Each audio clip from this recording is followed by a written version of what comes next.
Hello everybody, welcome to the fourth episode of the Tottenham series. It's the 5th of February, January done and dusted. We've done just over half of the season, so we'll go straight up to the fixtures now and see how we've been doing. The first game since I've left you again with the Sunderland game last episode was away at Aston Villa. Always a tricky place to go to. Most away games are tricky in the Premier League, but Aston Villa have a few players who can win the game single-handedly. We got dominating the possession, but they couldn't do anything with it. We had the 14 shots and converted 2 of them through Eden Hazard. Then we welcomed Southampton to White Hart Lane even. 2 goals from Eden Hazard, a goal from Damian, and a Yunus Kabul own goal made it 4-1 a 4-1 win to us. Yunus Kabul own goal was quite a funny thing to happen, but yeah, a decent performance. I was a bit annoyed that we let a goal slip in the 91st minute. That was the only goal we conceded in a 10-game spell, I think. But yeah, let's go to the next one. We then grinded out a good 1-0 winning at Swansea. If you're going to do it in the Premier League, you need to be winning these kind of games. And I mean, Swansea are a really tricky team to play against, but when it's 0-0, a good team will always come through in the end, and we managed to do that. 72nd minute goal from Ike Monain. They went away to Barnsley. Quite frankly, shouldn't be in this league. They've been battered by everyone pretty much. City's one of the only 2 teams who've actually got a point against this season. And Leandro Damian's got a hat trick here. His first Premier League goals, I think, and it sealed a 3-0 win. Then possibly the best result that I've had whilst at Tottenham, a 5-1 win against the arch rivals Arsenal. Ike Monain with a goal, 2 from Hazard, a goal from Jan Vertonghen and Chris Smalling. It was a really good performance in the second half, especially. We really did drive forward, went behind as well, showed great character to come back, and just, yeah, best result I've had with this team. Then the run of games that we won in a row took a bit of a blip here, but away at Blackburn, it's not an easy place to go. I always seem to struggle against Blackburn, and to go behind twice, yeah, went behind twice and still come away with a point.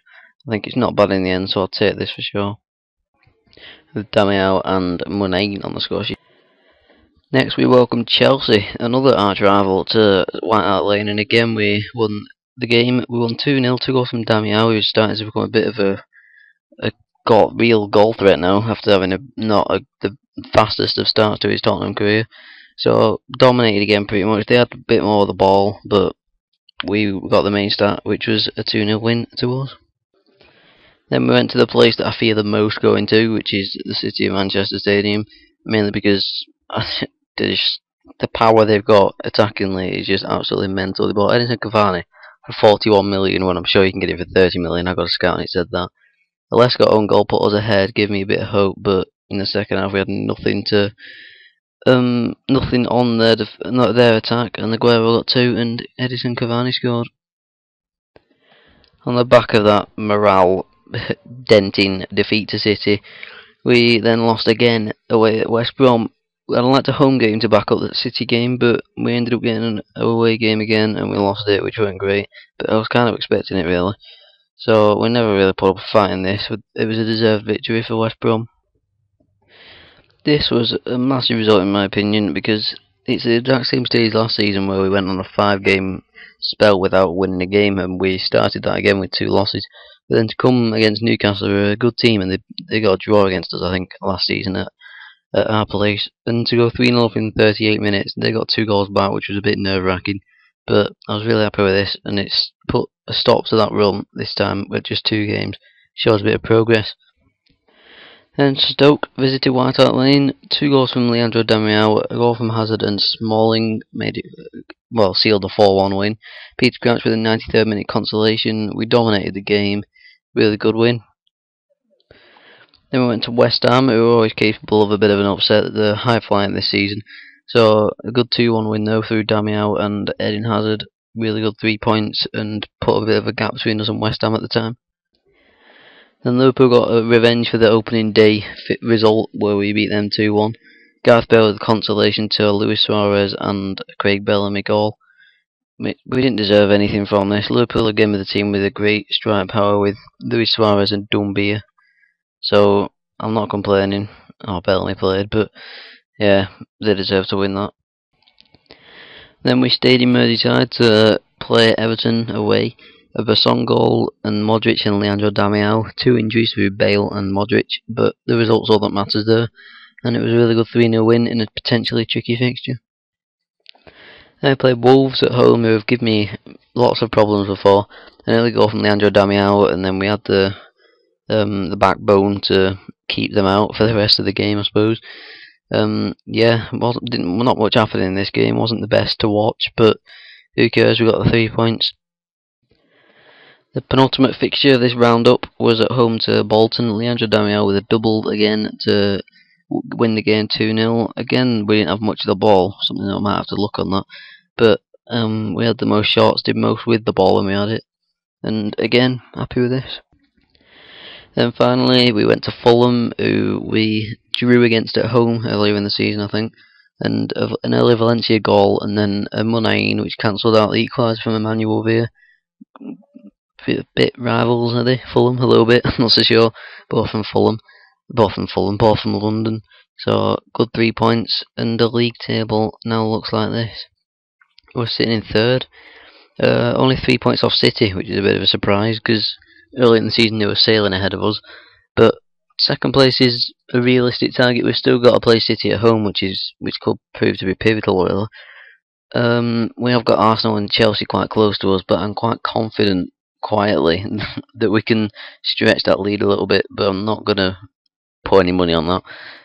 Again, the goal is just to get Champions League football, really, but I'd love to get third. It'd show a bit of improvement from last season. As I was saying, Barnsley with 4 points at the bottom, they're pretty much looking to go down already. United sailing away at the top, and then there's not really any other surprise. Liverpool were around like 13th, 14th after about 10-15 games, but they've seemed to pick up their game. And I've just remembered that I didn't take you through the Cups or Champions League, so I'll quickly go through. Carling Cup, we beat Swansea, Wigan and West Ham, and then got beat on away goals after extra time against Stoke in the semi-final. Up until the quarter-final stage, you don't really think much of the Carling Cup. If you go out of it, it's just, oh well, got one less tournament to think about. But then you get to the semi-finals, you kind of really wanted to get to that final, but unfortunately we got knocked out, so it's a Stoke-Chelsea final. Then the FA Cup, we are in the 5th round. We knocked out Everton away and Charlton at home, so we got Aston Villa at home in the 5th round. Then the Champions League, we left off after 2 games. So we beat Stow 2-0, we beat Stow away 3-0. Then we lost the massive game against Leverkusen at home after drawing away. All we had to do was draw that game with a sealed top spot. And then we won 4-0 away at Zenit. That loss meant that we came second and drew Bayern Munich in the next round. So that could be interesting. There was worse draws out there, but there was only one that I'd have took really, and that was Juventus. But we didn't get them, so we're going to have to see how we do against Bayern Munich. So, yeah, that's about it. I think we might have made a new signing, actually. Another youngster. As you all probably know by now, I do like signing my youngsters. And it was David, I think, from Santos. He's got some really good potential there, I think. 18 years old, he's only been here a few days, pretty much. Not managed to get a game yet. I think he's been ineligible because we've only played cup games since he joined. So he's got some good first touch, good technical starts again. He's a bit of a ball winner, but he can pass as well. That's what I like about him. So hopefully he'll be able to break through in the future and become a really good player with some of my other young players I've brought in. As for exits, Berbatov went and Iago Falque. Falque didn't really have the potential to break through this team, and Dimitar Berbatov was past it really. He started to moan about not playing much, so I decided to let him go to Paris Saint-Germain for £7.5 million. Which I thought was a pretty good thing. So we got a good year and a half service out of him. He was never getting any younger, and we've managed to make a £3.5 million profit on him. So I'll wrap up this episode here. Thank you very much for tuning in. Please leave a like and a subscribe, and please do leave a comment. So thank you everybody, and I will stay tuned for the next episode.